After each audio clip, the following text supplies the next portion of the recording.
बदमाशी के शौक चढ़ाबा हमरे इंटर कॉलेज से, पागल कई दे बजाही हम बाबू तोहरे नॉलेज से। बदमाशी के शौक चढ़ाबा हमरे इंटर कॉलेज से, पागल कई दे बजाही हम बाबू तोहरे नॉलेज से। 1 दहाई 3 इकाई 13 मर्डर केस बा, जरा बच के रहा ए बेटा ये उत्तर प्रदेश बा, जरा बच के रहा ए बेटा ये उत्तर प्रदेश बा।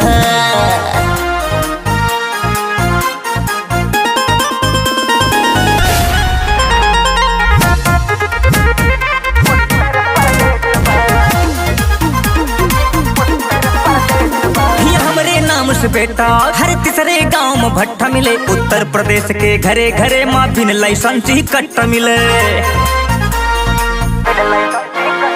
ये हमरे नाम से बेटा हर तीसरे गांव में भट्टा मिले, उत्तर प्रदेश के घरे घरे माँ बिन लाइसेंस ही कट्टा मिले। अरे हमसे ना टकराया हमार बड़ा डेंजर फेस बा, जरा बच के रहा ये बेटा ये उत्तर प्रदेश बा, जरा बच के रहा ये बेटा ये उत्तर प्रदेश बा।